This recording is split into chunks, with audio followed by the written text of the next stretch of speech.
जम्मू कश्मीर के नए मुख्यमंत्री उमर अब्दुल्ला बन गए हैं। डिप्टी सीएम पद की शपथ के लिए अगर बात करें तो जम्मू रीजन से आने वाले सुरेंद्र कुमार चौधरी को दिलाई गई है। कांग्रेस से किसी को भी मंत्री पद अभी नहीं मिला है। रिपोर्ट्स का कहना है कि इन चुनाव के बाद कांग्रेस इस वजह से नाराज है क्योंकि जम्मू और कश्मीर को पूर्ण राज्य का दर्जा नहीं मिला है।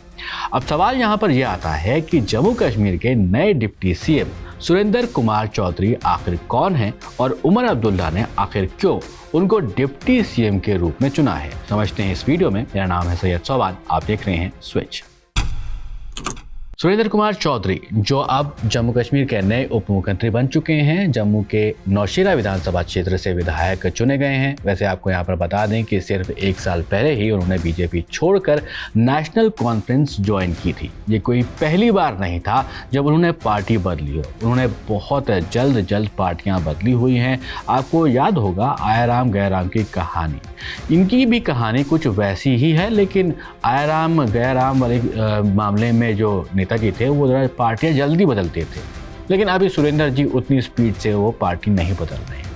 अब सवाल यहाँ पर यह भी आता है कि क्या वजह हो सकती है कि सुरेंद्र कुमार चौधरी को उमर अब्दुल्ला और उनकी पार्टी ने डिप्टी सीएम चुना है। तो सुरेंद्र चौधरी के उप मुख्यमंत्री बनने के पीछे 2 मुख्य वजह हो सकती हैं। पहला ये कि वो जम्मू के हिंदू बाहुल्य इलाके से नेशनल कॉन्फ्रेंस के एकमात्र विधायक हैं और पार्टी चाहती थी कि वो एक संदेश दे सके कि नेशनल कॉन्फ्रेंस सबकी पार्टी है।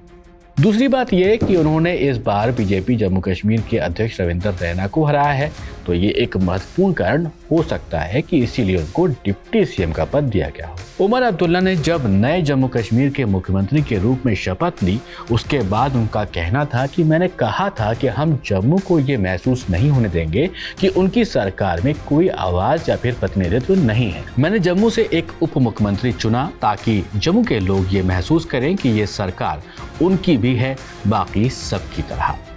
अब उमर अब्दुल्ला ने इस बयान से यहाँ पर ये साफ कर दिया है कि उनकी पार्टी सबकी पार्टी है, यानी कि पूरे जम्मू और कश्मीर की पार्टी है।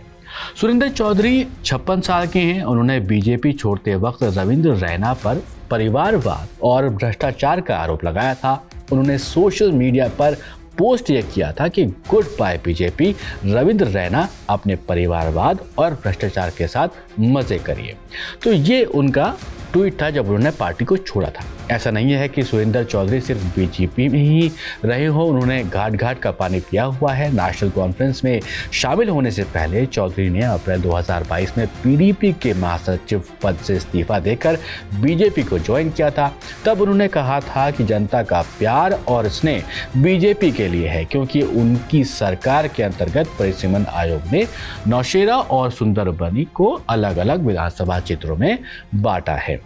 राजनीति में आने से पहले चौधरी शेर कश्मीर एग्रीकल्चर यूनिवर्सिटी जम्मू में एक एम्प्लॉय के हैसियत से काम कर रहे थे और वहाँ नेशनल कॉन्फ्रेंस की मजदूर यूनियन जो थी उसकी यूनिट के वो हेड भी हुआ करते थे। उस वक्त की बात है।